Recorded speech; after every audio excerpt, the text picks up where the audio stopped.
Good evening. Coming up on Chat Television, the Public School Board is running a balanced budget. And fans can get back into Co-op Place one last time this season to cheer the Medicine Hat Tigers on. Chat News starts right now.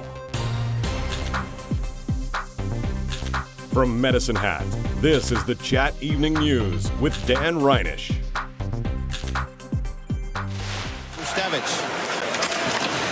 Side of the net, back out in front, as they wrap it in. Matthew Ward tucks it home.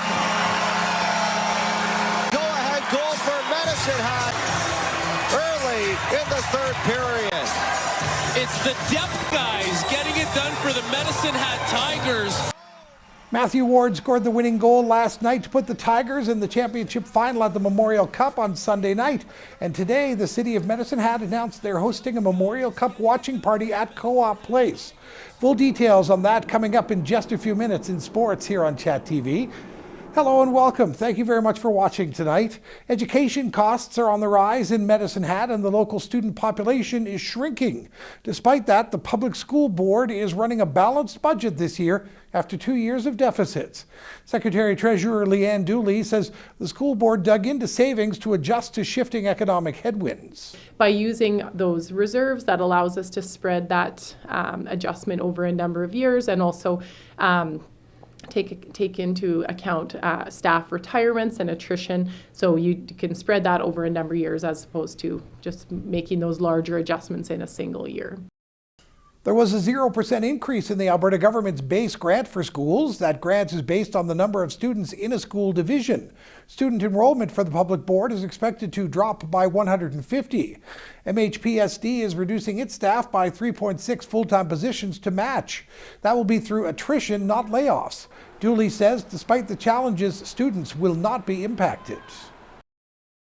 So we don't expect to have any big changes for the upcoming year in terms of the quality of education and the numbers of students that we see in schools and classes.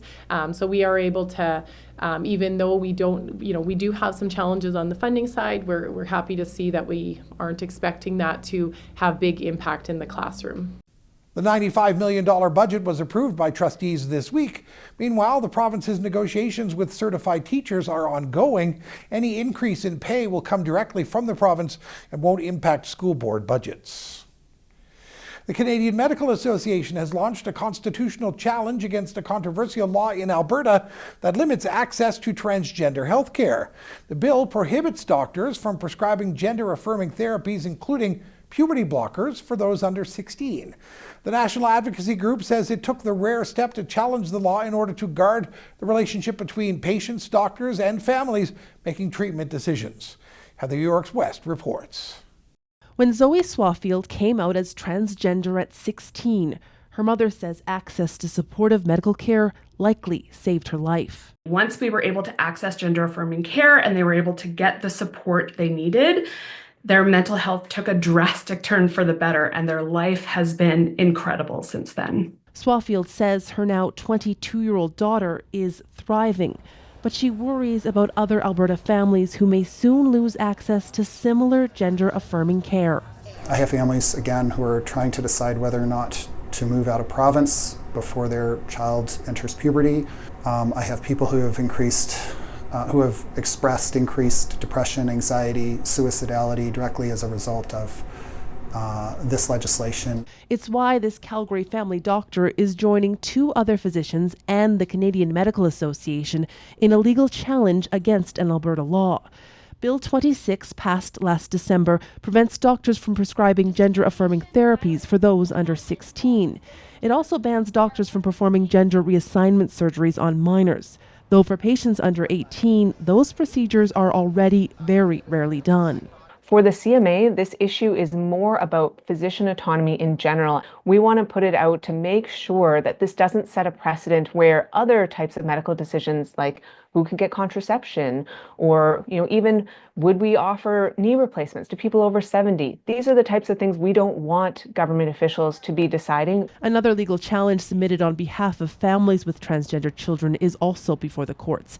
As a judge considers an injunction application in that case, medical care for transgender youth remains available for now. The Alberta government says the bill is intended to protect youth from potentially irreversible decisions, adding it will vigorously defend its position in court. Heather Yurex-West, Global News, Calgary. National Accessibility Week celebrates ongoing efforts to become a more accessible and disability-inclusive Canada. Every year, from May 25th to the 31st, the equal opportunities of persons with disabilities are highlighted, as is the importance of supporting their needs. The work of allies, organizations, and communities is ongoing to remove barriers to allow equal access for everyone. Jake Sturkenberg brings us the state of accessibility around Medicine Hat. Blair Bonnet, the city's manager of facilities management, says accessibility varies for everybody. He says it's important to have an awareness about our attitudes on accessibility. Accessibility ranges from everything right from the very beginning, from signage, the fonts that are used on signage. It could be anything from the physical pathways, barrier-free pathways, to things such as visual or hearing impairment. It also includes things such as sensory deprivation rooms. At Athletic Park, the city has added handrails for this season to help people securely use the stairs. It has also, through various projects in the past, upgraded the seating level on the field so people can enjoy the game at a lower level. Bonnet says the City of Medicine Hat is committed to access for all of its residents. We want to make sure that people have a positive user experience and that everybody is able to participate in our facilities. Bonnet says the city has a lot of infrastructure upgrades that are always being worked on and older infrastructure that is being modified. Last year, we had $700,000 committed to accessibility upgrades in our facilities. Larry Fuchs is part of a group at Ready Enterprises Society called TAG, or the Action Group, who advocate for accessibility for those with disabilities. Fuchs says non-intersection crosswalks in the city are not designed well because the driver's line of sight doesn't meet with the pedestrian signals. He says the clearing of snow off of residential sidewalks in the winter should also be better enforced by the city. They're poorly cleaned or not cleaned at all, and people have got difficulty going through them. Even people who are on 2 feet, they got a hard time going through them. Joe Dalwin is also part of the TAG group and says restaurants at times don't have a layout that considers those in wheelchairs. He says the city needs to improve services such as special transit. Extend their hours for the buses for people who can go out on the bus, who have a certain amount of time on the buses, but they got to be back at a certain time. They need to extend them a bit more. The TAG group plans to bring forward a proposal to City Council to further improve infrastructure in the city for those with disabilities. Bonnet says the city works closely with a consulting group for accessibility and inclusion and works to prioritize their concerns to include it in budgets. We also perform regular audits on our facilities. We're just going through a process right now of auditing our facilities in preparation for the 2026 Special Olympics, and that's going to have a legacy effect for our community going forward. Bonnet says it's a tremendous requirement in the community for everyone to feel welcome and that they can contribute and participate at every facility and venue. He says the city is always open to input from the public. For more information on how to provide feedback, visit our website at chatnewstoday.ca. Jake Sturkenberg, Chat News. One of the pillars of our community is industry, often led by innovative entrepreneurs. We have a segment for you here on Chat News called Homegrown in Medicine Hat. It features companies started here in our community whose footprint often goes far beyond the city. One of the pillars of our city is community connection. Today on Homegrown in Medicine Hat, Olivia Thorington meets with Ron Edwards at the Medicine Hat exhibition in Stampede and discusses their past, present, and future. Hi, I'm Olivia Thorington with Homegrown in Medicine Hat, and today we're visiting the Medicine Hat exhibition in Stampede, where experiences become memories and connections. Brought to you by SF Scott, home of Blue Imp Playgrounds. We're here today with Ron Edwards, General Manager of the Medicine Hat exhibition in Stampede. Thank you for joining us today, Rod. Oh, you're welcome. So today we're going to talk about the Medicine Hat exhibition in Stampede. Can you share a little bit about the history and the origins of it? We were a tribute since 1887. We were out at the airport, and in 1948 they needed the airport for, I think, aviation training, so they asked us to move over here, where we were way out on the prairie, and that's where we set up our location here. That was between the City of Medicine Hat and the defense, and we had our first lease, and we've been here ever since. Since the Medicine Hat exhibition in Stampede launched, what would you say is the most different thing about it today? When we moved over here, in those days we had, rodeo was the biggest part of the exhibition at that time, and midway, that sort of thing. But now we're so diversified. I mean, we have everything from children and education and community learning center to rodeos to night shows to family entertainment to we have 3 big graduations this month. We do a lot of sports in the field house, so it's a very diversified business here. What impact does the Medicine Hat exhibition in Stampede have on tourism? Well, that's definitely something that we take pride in, because we believe we bring in about close to $20 million within the community in a year. That in an economic impact that we do in this community. We put a lot of heads in beds and a lot of people in restaurants and a lot of fuel into big trucks going out of here. How many visitors would you say you have here roughly on a yearly basis? I'm sure we're well over 1 million throughout the year that come and go on our grounds. Well, I know we are, because we have everything from school sports going on and soccer and baseball and to our summer fair. We have 50,000 going through our summer fair in the summertime, to all the other events that we have throughout the year. And August is a really busy month for us this year with 3 new events, so we're busy. So what's on the horizon for the Medicine Hat exhibition in Stampede? We do our strategic planning, and we're always looking for new events or new things that we can bring to Medicine Hat or to our property here. As you know, we're trying to renew our grandstand, and because it's very sad. One has to come down, the other one needs some TLC, and so that's a big project for us, and that will determine on what we do in the next few years on whether we get that grandstand replaced or not. Thanks for joining me on Homegrown in Medicine Hat here at the Medicine Hat exhibition in Stampede. Stay tuned as we dive into more businesses that are homegrown in Medicine Hat. All right, before we go to break tonight, a reminder to you that Cypress County is under a fire restriction as of 4 o'clock this afternoon. Hotter and drier conditions have led to the change from the fire advisory that had been in place since April 28th. The restriction means no fireworks, but burn barrels, recreational campfires, and barbecues are still allowed. The county has full details available for you to see on their website. We'll be right back with the AccuWeather forecast here on Chat TV.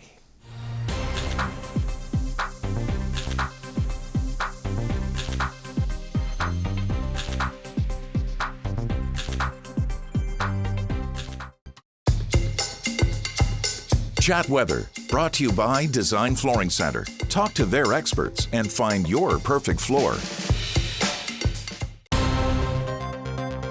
Chat Weather, powered by AccuWeather. All right, as we use the AccuWeather forecast now to tell you today, 28, we were forecasting 28, we got to 28. So that means today was 28, and guess what? It's still 28 outside right now, 28, and mainly sunny. The low 16 degrees.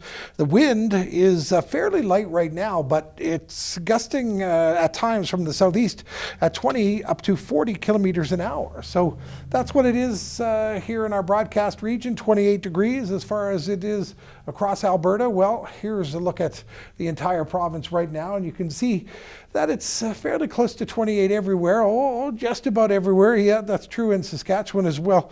Fairly close to 28 degrees just about everywhere in Saskatchewan. Of course, the further away you go from Alberta, the less near 28 it is. So as far as the radar is concerned, a little bit of action, but not a lot. So let's just move on to the Futurecast, where there's a little bit more action, but again, still not a lot, because we're heading into a couple of days of which sunshine is going to be leading the way. Still a slight chance at night of some precipitation, of some rain, but for the most part, Brooks, here's what you're looking like on Thursday. We're not going to be seeing too much rain at all, which is too bad. We could always use more rain. Leader, how about your forecast? Not a bad day tomorrow in Leader, and then Maple Creek. And here in Medicine Hat tonight, well, tonight's going to be clear, 16 degrees, very clear. Good night to have the window open. And then tomorrow morning by about 6 a.m., it's already going to be 20 degrees at 6 a.m., which means we're heading toward a very hot Thursday. Hot, hot, hot. 31 degrees on Thursday. Lots of sunshine. And then on Friday, sunny, but the temperature dropping back down to 26. All right, let's get to the weather picture here now. Lisa Dressler, our friend Lisa Dressler from the Chamber, sent this picture in. A beautiful Medicine Hat skyline on a Monday night. She sent it into weatherpics at chatnewstoday.ca, brought to you by Prestige Windows and Doors. Lisa, great picture. Love the street lights coming on. And thank you very much for sending it in. That's our forecast, whether we like it or not. We'll be right back.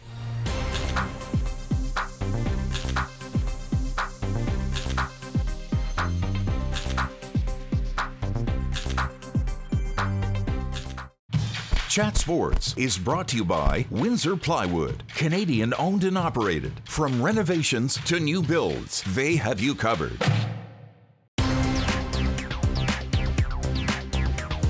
Well, I mentioned it at the top of the show. Tigers fans can get back into Co-op Place one last time this season to cheer their team on. The city is hosting a free Tigers watch party for Sunday's Memorial Cup final. The facility's doors will open at 3:30 ahead of the 5 o'clock puck drop. The Tigers defeated the London Knights last night to secure their spot in the finals. Side of the net, back out in front as they wrap it in. Matthew Ward tucks it home. Go-ahead goal for Medicine Hat early in the third period. It's the depth guys getting it done for the Medicine Hat Tigers.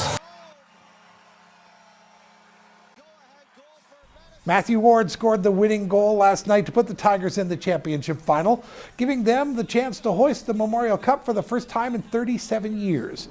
The event is free, but attendees will be required to book their free ticket to get a seat. Tickets are available now at tix.ca. The watch party will offer concession options with a limited menu compared to regular playoff games. The family-friendly, fun-filled event will also have kids' activities on the concourse, a photo booth, and yard games, and there will be face painting. You're also encouraged to bring a non-perishable food item donation for the root cellar. Once again, doors open at 3:30 with the game starting at 5 o'clock. The Brooks Bandits hosted their BCHL Championship Parade yesterday afternoon after securing the win in their first full season in the league with a 6-game victory in Chilliwack on Sunday. Jesse Gill attended the parade and caught up with some members of the team as they showed off their newest trophy. Traveling south down 2nd Street Southwest in Brooks to Veterans Park, the Bandits soaked in the glory of their first Fred Page Cup as the BCHL champions. Excited for the parade, Captain Ethan Beyer says continuing on the winning tradition is the best feeling. In the last 2 years, winning each of the last games was obviously we're super grateful for that, and all the hard work we put in was attested to that. But coming into this last year, you don't want to be the guys that end it for this organization, and to just to carry it on and keep it moving for the guys that are coming up next. It's super cool. Brooks Mayor John Petrie says having a parade for the Bandits is almost like a tradition now. They won a Centennial Cup in 2022. They won a Centennial Cup in 2023. They won the Rocky Mountain Challenge last year. They joined the BC Junior Hockey League. They won the Fred Page Cup. So we're excited about it. I just love the attention these teams bring to our communities. No different than the Tigers. Tigers are at the Memorial Cup now. Whatever, just that national exposure. Forward Parker Lalonde, the playoff MVP for the Bandits, says it was a huge honor to be able to step up for the team when it mattered the most. It's unbelievable. I think we all wanted to be here. We all expected to be here, and it's been quite the year with changes to the team, changes to the roster, things going wrong. We stayed with what we knew the whole way through. Picked up new guys along the way, and we ended up getting to where we wanted to be. One of the guys picked up along the way was goaltender Zach Sahara, coming in from the WHL's Medicine Hat Tigers in January. Starting every playoff game for the Bandits, Zahara says they worked so hard for the title. It's obviously been a season of ups and some downs, so to come out on top in the BCHL is obviously a huge thing for me and such an honor, and just so happy to have this experience here.